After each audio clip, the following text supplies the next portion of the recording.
Itong mga rack na to, ka-blessed, chinek namin or kinonfirm namin kung bakit medyo mahal yung price niya. Imported rack tile daw itong mga to. Yan, natural rack.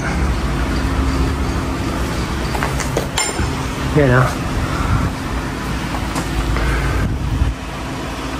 yan, pag dito ito yung angle niya, medyo naging light siya. Yung po kasing gagamitin natin dito is aluminum composite materials yung gagamitin natin dito. Ginamit na natin to last time dun sa previous project natin. I-flash ko yung itsura niya. Yan, so ganyan yung itsura ng aluminum composite. Yan, so ilalagay natin siya dito sa portion na to.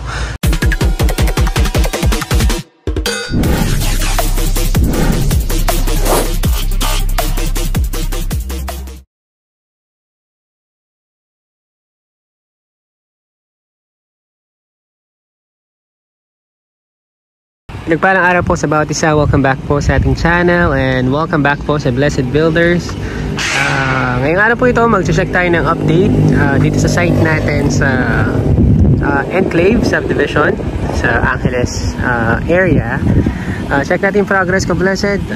Konti na lang yun dito. Nasa finishing touches na lang tayo. Window tsaka door na lang yan yung hinihintay. Yung paint natin almost done na, tapos may mga rack tile na lang tayong nilalagay. So check natin sa Blessed. So nasa side portion tayo ng bahay ngayon.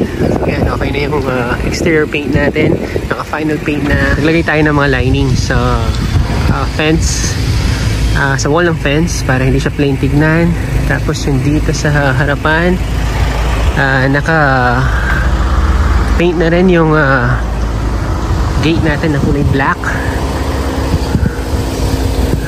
So yung mga iron grills natin kulay black, pati yung sa itaas kulay black din. Kasi halos nasa light color yung kulay ng bahay. Kaya kapaganda na pinili ng mga client natin na kulay black na gate para at least mag-contrast yung kulay niya. So dark color tapos light color yung bahay. So ito yung facade ng bahay. Halos na tapos na yung final paint natin. Tapos ongoing yung paglalagay natin ng mga rack tile. Pakita ko mga ka-blessed yung na-feeling rack tile ng mga client natin. Medyo yayamanin. Medyo mahal yung mga rack tile na na-feeling po nila. So yung gate natin, gaya ng nasabi ko last time, nagpa-fold siya kabilaan sa left side, tapos sa right side, tapos pedestrian gate natin. Ayan, kulay, nandito siya. Kulay black din. Tapos ng portion na to, papalitahan lang to, tapos papalagyan din ng rack tile. So check natin ka-blessed yung rack tile.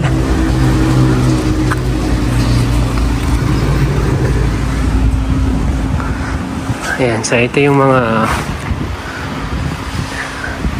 rack tile na pinili ng mga client natin. Yan, sa camera parang medyo dark siya, pero sa actual light color siya, parang nasa light cream. Pero sa camera parang medyo dark siya, pero yung kulay niya is parang ano siya, parang cream. Check ko lang kung makita niyo yung actual color. Yan, so ganito yung kulay niya.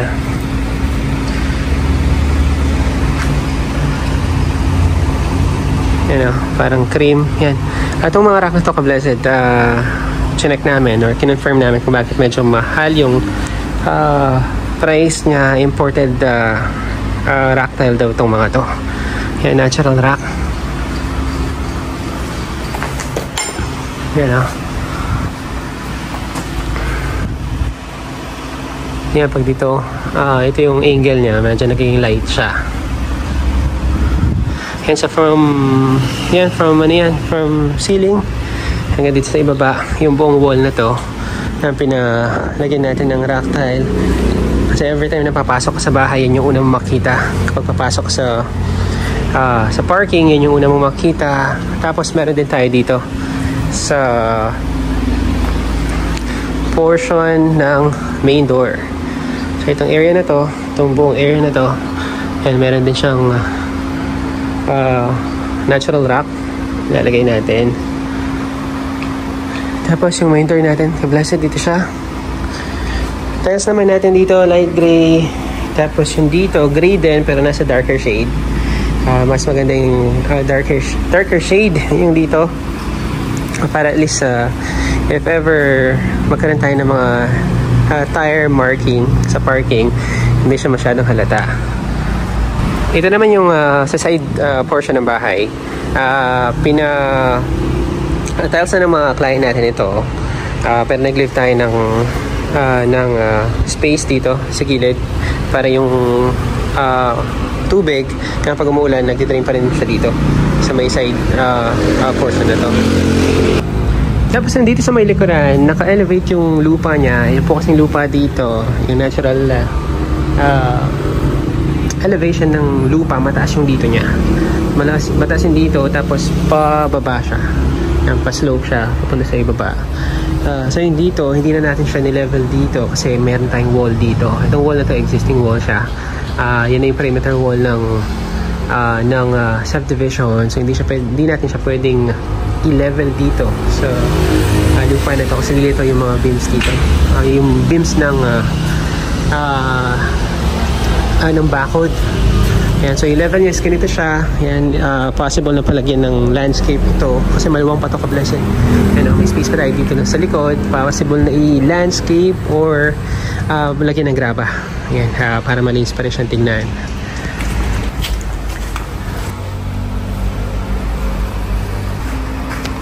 Tapos tong area na to, tong opening na to, window ito, para meron tayong na opening if for example yung mga client natin nandito sila sa may sala.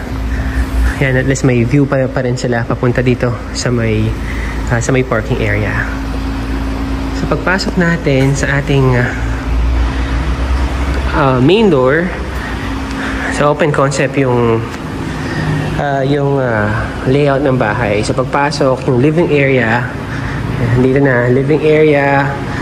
Tapos yung kitchen natin, nandito sa portion na to. Kitchen. Tapos yung dining natin is nandito. Dining. Tapos yung extension ng ating kitchen. Then meron tayong door dito. Papunta sa labas. Tapos meron din tayong sliding glass door dito. Yan, sa tapat ng ating dining area. Ito buong portion na ito, pa letter L. Ito yung kitchen natin. Medyo malaki yung kitchen natin dito. Tapos, meron tayong doors dito. Ito yung door natin. Itong door na to, sa bedroom 1. Yan, bedroom dito sa ground floor. Bedroom 1. Tapos itong door na to, yan, ito yung common CR. Common CR. Tapos meron tayong shower area dito. Tapos dito, vanity. From our ground floor, yan, paakyat naman tayo sa ating second floor. Yung mga steps natin dito ay upgrade na mga client natin. So solid mahogany yung steps natin dito. So hindi pa na-finish yung mga steps natin. So isasabay yan kapag lalagay na tayo ng handrail. Pati yung landing natin dito naka solid din. Solid wood. Pati yung dito. Pag akyat, yung makikita natin dito is yung family area. Yung napakaluwang ng family area natin dito. Yung buong area na to, family area. Tapos yung mga doors natin dito, doors to sa ating master's bedroom. So master's bedroom. Tapos meron tayong opening dito. Yung makita natin dito, vanity. Meron tayong mahabang signon dito. Tapos meron tayong yung wardrobe sa area na to. And then yung shower area natin and toilet, dito siya. From our masters, kasi tayo dito. Ayan, bedroom 2 sa second floor. Yan. So, lahat ng mga bedrooms natin dito, sa itaas, may kanya-kanya silang banyo. So, ito yung bedroom 2. So, dito yung banyo niya. Yan. So, yung flooring natin dito is wood tile siya. Yan. Tapos shower area. Toilet natin dito siya.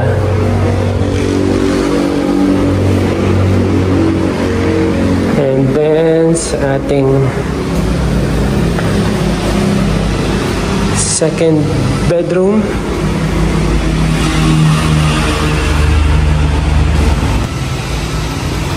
yan, meron din sariling banyo.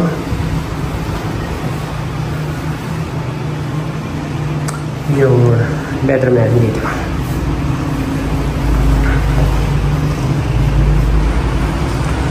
And then, mayroon tayong another access dito. Papunta naman sa balcony. And then, sa balcony natin, meron din tayong yan, mga natural rock dito. Yan, so ito from floor to ceiling din hanggang dito. So, same sa ibaba. So, from floor din to ceiling, tapos yung buong wall, meron tayong natural rock.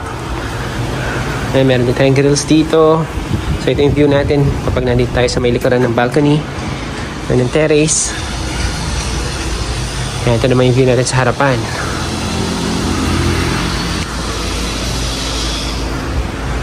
Tapos, meron din tayong yan, natural rock dito sa area na to. So, itong natural rock na nandito sa window na to, yan, same siya sa natural rock natin sa ibaba kung nakita nyo kanina.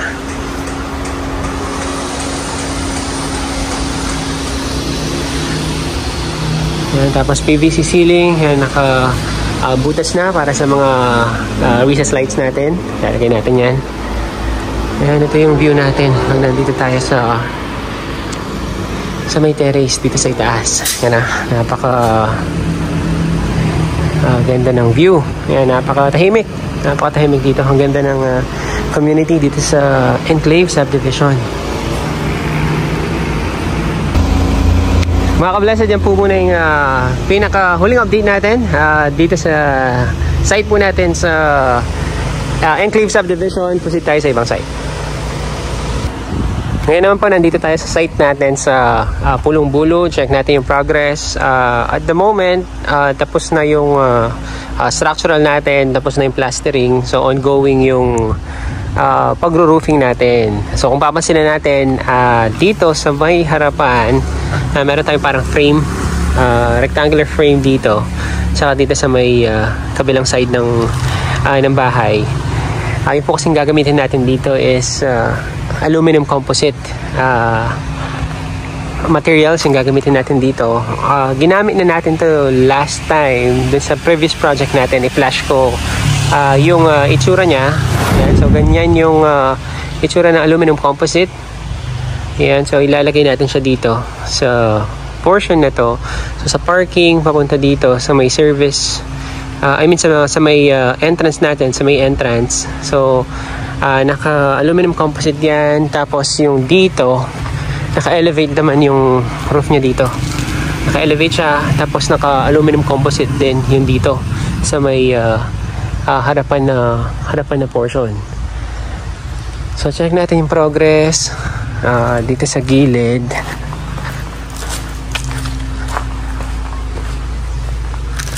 Sa aluminum composite, tapos yung dito sa gilid, regular flashing and gutter yung lalagay natin. So portion na to. So yung slope niya ng tubig, yan, papunta siya dito sa gilid. So plaster, okay na yung plaster dito. Yung mga windows natin nakantuhan na. Pati yung plaster dito sa harap, okay na rin. Tapos dito sa parking, yan, so okay na rin. Naka-elevate yung parking natin, naka-slope siya. Tapos yung stair natin dito, yan, pa letter L naman siya. Letter L. Tapos itong main door natin. So meron tayong mini porch dito. Yan, covered din yan ito. Covered para hindi nababasa yung main door natin. So pagpasok sa ating main door, yan, main door, meron tayong wall dito. Tapos meron tayong dalawang access. Meron tayong access dito, tapos access dito sa kabilang side. Tapos check ko muna yung mga doors dito. Itong door na to, access door siya sa ating garahe. So ito yung garahe natin. Yan, napakaluwang na space. So 7 by 6 meters yung dimension ng ating parking dito. Yan, so access door sa ating parking. Tapos meron tayong another door dito. So itong door naman na to, from garage naman siya papunta dito. Yan, meron tayong open area dito. Itong area na to, covered siya, nakabubong din. Tapos itong area na to, yan for recreation. Ang alam ko, fake grass niya nito ng client natin. Pinabati pala natin yung client natin, si Sir Rene. Yan, nakabalik na po siya ng Canada. Ayan, so nagstay po siya dito for a few months para i-set up natin yung construction dito. Ngayon, nasa structural stage, roofing stage na tayo. Bumalik po siya ulit ng Canada. Tapos eventually, after a few months niyan, babalik siya dito. By that time, tapos na yung bahay niyan. So, mamimili na lang sila ng mga gamit. So, pag labas dito from garage, ito yung makita natin. So itong mga opening na to, yan, ito puro glass window to. Glass, tapos glass ito. Tapos yung area na to, yan, fake grass or kung ano man yung preference ni Sir Rene. Pero last time na nakausap namin siya, so fake grass yung dito. Tapos naka-cover siya para all time of the day pwedeng tumambay dito. Yan, pwedeng mag-relax dito sa area na to. Tapos meron pa tayong open area dito. Yan, open area. Not sure kung anong plan ni Sir Rene dito, pero possibly landscape or pwede rin gawing pool. Yan, in the future. Tapos meron pa tayong bakante doon. So area na yon, pwede gawing dirty kitchen or open kitchen. Itong area na to. Tapos balik tayo sa ating sa loob ng bahay. So garage door. Meron tayong opening dito. Itong opening na to, entertainment area. So daming windows dito para sa natural light natin. Itong entertainment, meron siyang sariling banyo. Itong banyo na to, yan, so full bathroom siya. Merong sink, merong toilet and then shower. Tapos pasok tayo dito sa ating living area. So living area natin, open concept siya. And then yan, makikita natin yung space natin kanina. Yan, glass window. Tapos naka high ceiling tayo dito, ka-blessed. So living area. And then makikita natin yung ating yan, dining. Sa dining area natin, tapos meron tayong sliding glass door dito. Sliding glass door.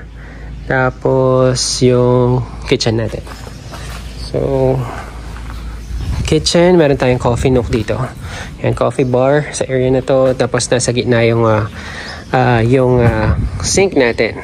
Yung kitchen sink, nandito siya sa area na to. Tapos yan, pa letter L, yung countertop natin. Tapos dito sa may likuran, meron pa tayong space dito. Yan, space dito. So ito yung gagawin nating laundry. Yan, pinapa-extend ng ni Sir Rene dito. So maglalagay tayo ng laundry area sa portion na to. So ito yung view natin kapag nandito tayo sa back door. So kitchen, dining, tapos yung mga rooms natin nandito. Tapos yung mga framing natin for ceiling, yan, nandito na, naka-prepare na rin siya para pagkalatag ng mga yero. Yan, tuloy-tuloy na, ka-blessed yung pagsisiling natin. Ito palang door na to, powder room. Yan, hindi siya ganun kalaki, tamang-tama lang. Yung toilet nandito, tapos yung sink natin.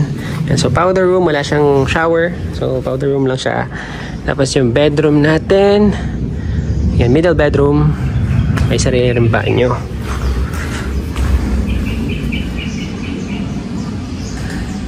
Yan. Sariling banyo. And then after dito, punta tayo sa ating master's bedroom. Yan, master's bedroom natin. Yan, napakalawa ng space. Headboard. Tapos, meron tayong wardrobe dito. Wardrobe area. And then yung banyo. Sariling banyo ng master's bedroom. Mga ka-blessed, yan po muna yung mga update natin sa mga sites natin dito sa Angeles area. Maraming salamat for tuning in sa ating pong vlog ngayong araw. Mag-ingat po tayong lahat at pagpalain po tayo ng Panginoon.